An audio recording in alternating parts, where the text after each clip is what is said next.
Bayangkan Anda bangun keesokan harinya dengan keteguhan yang tidak dapat digerakkan, tidak ada yang bisa mengubah Anda, tidak sikap rekan kerja, tidak kotak masuk penuh email, bahkan orang yang menyemprit Anda di jalan. Kedengarannya tidak mungkin, bukan?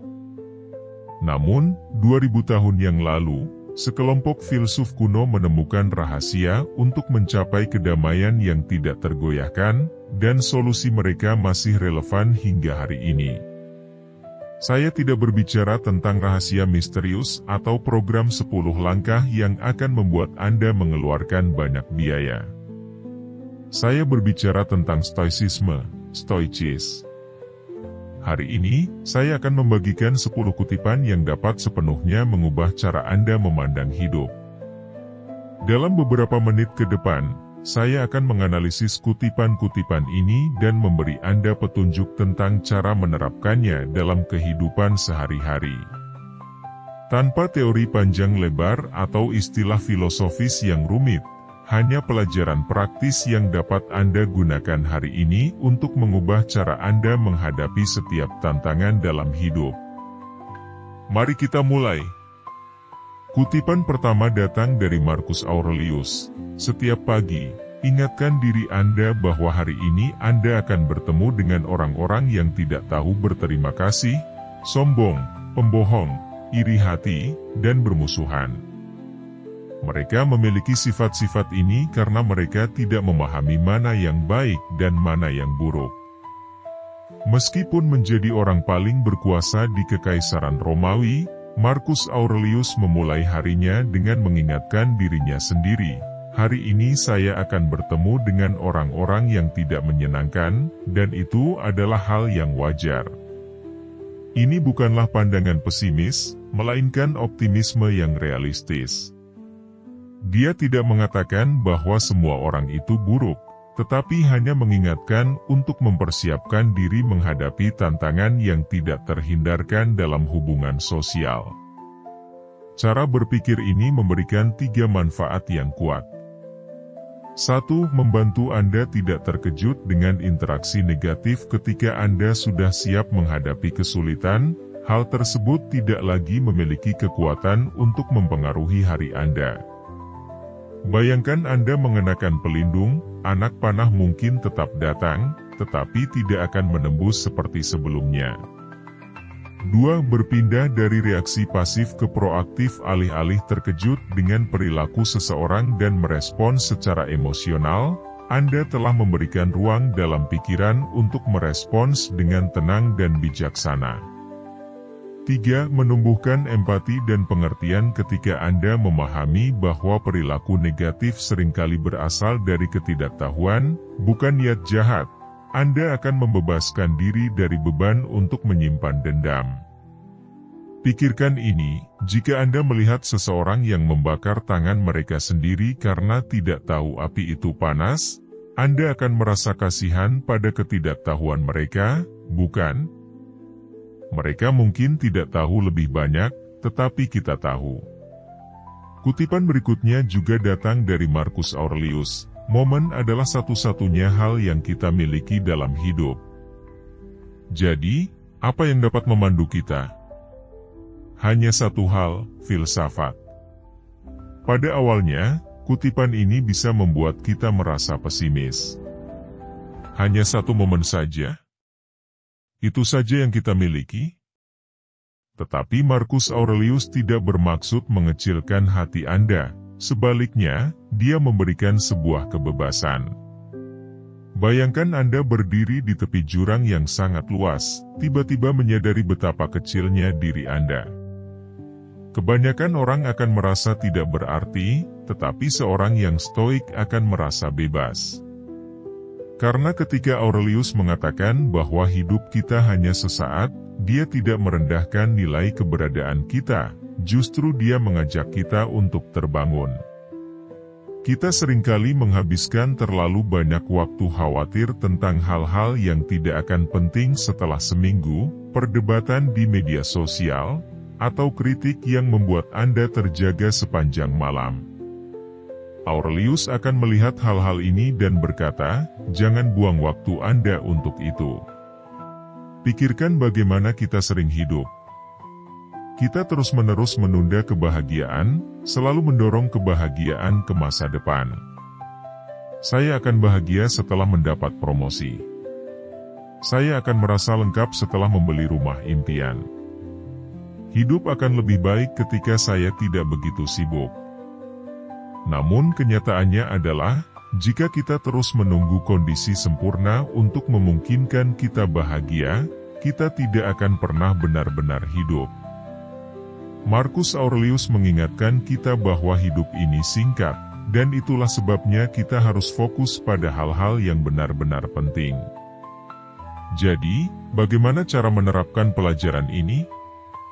Sangat sederhana, tanyakan pada diri Anda, apakah hal ini masih penting setahun lagi? Jika tidak, lepaskan saja sekarang. Bayangkan Anda berkata, saya akan bahagia setelah mendapat promosi. Atau, saya akan bersantai setelah menyelesaikan proyek ini. Namun Marcus Aurelius berkata, hidup Anda hanya sesaat, bukan besok, bukan tahun depan, tapi saat ini. Ingatlah bahwa orang yang mengemukakan filosofi ini bukanlah seorang pertapa yang terpisah dari kenyataan, melainkan orang yang paling berkuasa di dunia pada saat itu. Ia memerintah sebuah kekaisaran, menghadapi perang, wabah penyakit, dan intrik politik yang tak henti-hentinya. Dan ia memahami bahwa kekuatan sejati datang dari menyadari betapa singkatnya hidup manusia. Yang penting bukanlah hidup selamanya, melainkan memanfaatkan setiap momen dengan tujuan, martabat, dan makna. Biarkan filsafat menjadi panduan, bukan sebagai seperangkat aturan kaku, melainkan sebagai pendekatan fleksibel yang membantu Anda menavigasi kompleksitas kehidupan. Kutipan lain dari Marcus Aurelius, setiap jam yang berlalu, bertekadlah dengan teguh, seperti orang Romawi, seperti seorang manusia, untuk menyelesaikan pekerjaan yang ada di depan Anda dengan keseriusan, dedikasi, kemandirian, dan keadilan. Dan bebaskan diri Anda dari kekhawatiran lain. Inilah strategi hidup sehari-hari yang diajukan oleh Aurelius. Mari kita analisis setiap bagiannya. 1. Bertekad dengan teguh ini bukanlah sekadar impian atau motivasi sesaat, tetapi komitmen, keputusan kuat bahwa apapun yang terjadi, Anda tetap akan terus maju. 2. Seperti orang Romawi dan seperti seorang manusia pada zaman Aurelius, menjadi orang Romawi berarti hidup sesuai dengan nilai-nilai seperti disiplin, kehormatan, dan tanggung jawab. Menjadi manusia berarti hidup dengan integritas, keberanian, dan melakukan hal yang benar meskipun itu sulit. Apakah Anda hidup sesuai dengan nilai-nilai Anda? 3. Selesaikan pekerjaan yang ada di depan Anda. Berapa kali Anda terganggu oleh masa lalu atau masa depan dan lupa untuk menikmati saat ini? Aurelius berkata, fokuslah pada apa yang sedang Anda lakukan sekarang. 4. Dengan keseriusan, dedikasi, kemandirian, dan keadilan ini berarti setiap tindakan adalah kesempatan untuk menunjukkan siapa diri Anda. Baik itu pekerjaan kecil atau penting, lakukanlah dengan rasa hormat dan tanggung jawab. Aurelius juga berkata, Anda jarang melihat seseorang yang tidak bahagia karena tidak memahami pikiran orang lain. Namun, mereka yang tidak memahami pikiran diri mereka sendiri pasti akan merasa tidak bahagia.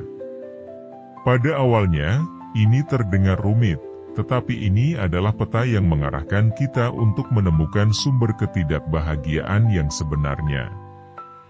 Kita terlalu banyak menghabiskan energi untuk khawatir tentang orang lain. Kita menggulir media sosial, membangun cerita dalam kepala kita tentang kehidupan orang lain. Kita khawatir tentang apa yang dipikirkan rekan kerja tentang kita. Kita terobsesi dengan bagaimana orang lain menilai kita. Namun, Aurelius mengungkapkan sebuah kebenaran berani, pikiran orang lain bukanlah urusan Anda. Lalu, apa sumber ketidakbahagiaan yang sebenarnya? Itulah ketidakmampuan Anda untuk memahami batin Anda sendiri. Tanyakan pada diri Anda. Apakah Anda meluangkan waktu untuk benar-benar memahami mengapa Anda bereaksi seperti ini?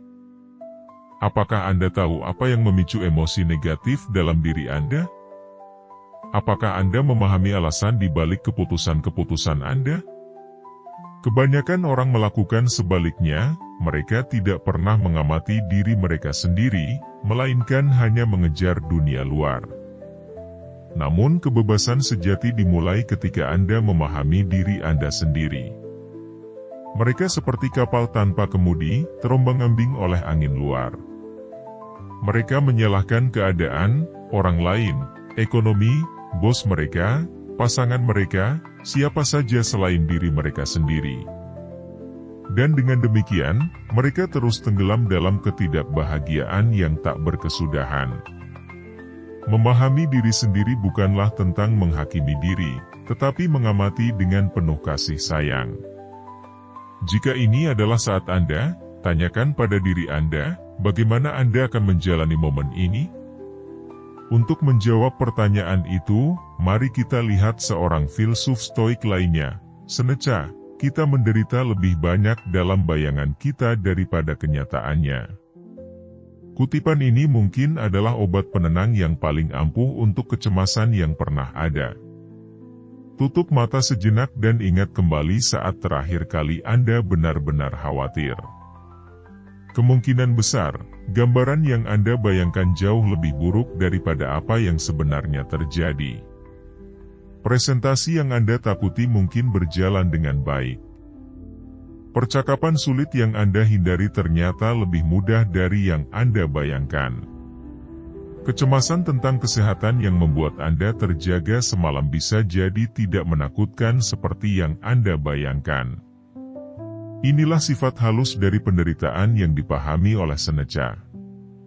Otak kita adalah mesin pencerita yang hebat, tetapi seringkali menjadi penulis fiksi yang buruk. Kita tidak hanya khawatir, tetapi juga menenun cerita tragedi lengkap, dengan pandangan terburuk, konsekuensi serius, dan kejatuhan emosional. Dan yang berbahaya adalah kita mempercayai cerita-cerita itu sebagai kenyataan. Pikirkan tentang orang-orang yang paling sukses yang Anda kenal. Mereka tidak terhenti oleh pandangan negatif yang dibayangkan. Mereka tahu bagaimana membedakan antara kecemasan yang tersembunyi dan masalah yang sesungguhnya. Mereka mempersiapkan diri tetapi tidak mengubahnya menjadi tragedi. Seneca mengundang Anda untuk melihat sebuah kebenaran yang berani. Sebagian besar penderitaan Anda bukan datang dari kenyataan, tetapi dari imajinasi Anda sendiri. Lalu apa artinya ini dalam kenyataannya? Ketika Anda mulai merasa khawatir, tanyakan pada diri Anda, apa yang benar-benar terjadi saat ini? Sadari bahwa kenyataan jarang lebih buruk dari yang kita bayangkan. Ingatlah bahwa ketika kesulitan datang, Anda seringkali lebih kuat daripada yang Anda kira. Seneca juga berkata, berkah terbesar manusia ada di dalam diri kita sendiri dan dalam jangkauan kita. Seorang yang bijaksana puas dengan apa yang dimilikinya, tanpa menginginkan apa yang tidak dimilikinya. Di dunia yang terus-menerus berteriak kepada Anda bahwa kebahagiaan hanya berjarak dari satu kali belanja, satu kali kenaikan jabatan, satu hubungan lagi, Seneca justru mengungkapkan sesuatu yang revolusioner, kebahagiaan tidak berada di luar sana. Itu ada di dalam diri Anda. Sekarang juga. Kebanyakan orang menghabiskan seluruh hidup mereka berlari di atas treadmill tak terlihat. Mereka ingin lebih banyak uang. Mereka mengejar pekerjaan yang lebih baik. Mereka mendambakan rumah yang lebih besar, mobil yang lebih mewah. Kita diajarkan bahwa kepuasan adalah sesuatu yang harus dikejar, yang harus dicapai. Namun, Seneca berkata, berhenti. Lihatlah ke dalam. Hal-hal terbaik yang Anda butuhkan sudah ada di sana. Ini bukanlah kata-kata kosong dari seseorang yang belum pernah menjalani kehidupan yang keras. Seneca adalah seorang filsuf, seorang negarawan, yang pernah menjadi penasihat kaisar, memegang kekayaan besar, bertahan melalui intrik politik, dan memahami sifat manusia dengan sangat dalam. Dan apa yang ia ajarkan bukanlah teori yang jauh, ini adalah filosofi praktis, kemampuan untuk memilih bagaimana Anda bereaksi terhadap kehidupan. Kekuatan untuk menemukan kedamaian meskipun dalam keadaan apapun, keteguhan untuk menjaga martabat di tengah kekacauan. Di dunia yang selalu berusaha membuat Anda merasa Anda belum cukup baik, Seneca berkata kepada Anda sudah cukup. Anda memiliki kemampuan, hanya perlu memanfaatkannya. Seneca juga berkata, bukan karena kita memiliki terlalu sedikit waktu untuk hidup, tetapi karena kita membuang terlalu banyak waktu. Ini adalah tanda peringatan bagi siapa saja yang pernah mengeluh, saya tidak punya cukup waktu. Mari kita lihat dengan serius. Berapa banyak jam yang Anda habiskan untuk menggulir media sosial tanpa tujuan? Berapa banyak malam yang Anda habiskan dengan menonton film Netflix tanpa henti? Berapa banyak percakapan yang tidak memberikan nilai apapun bagi hidup Anda? Waktu adalah sumber daya yang paling adil di dunia. Orang kaya atau pedagang kaki lima memiliki 24 jam yang sama dalam sehari. Presiden atau tukang pos, selebritas atau mahasiswa, kita semua memiliki 1440 menit dalam sehari. Perbedaannya ada pada bagaimana kita menggunakannya. Kebanyakan orang tidak mengelola waktu, mereka membiarkan waktu mengelola mereka. Mereka hanyut, bereaksi, mengisi jam-jam mereka dengan aktivitas yang tidak memberi kontribusi apapun untuk perkembangan, tujuan, atau kebahagiaan mereka. Jika Seneca melihat dunia modern, dunia yang penuh dengan gangguan konstan, dia hanya akan menggelengkan kepala. Kita telah menjadikan pemborosan waktu sebagai seni. Namun inilah yang membebaskan dalam pemikiran Seneca, membuang waktu bukanlah sesuatu yang terjadi pada Anda, itu adalah pilihan Anda. Pikirkan tentang bagaimana kita sering membenarkan pemborosan waktu, saya hanya sedang bersantai saja.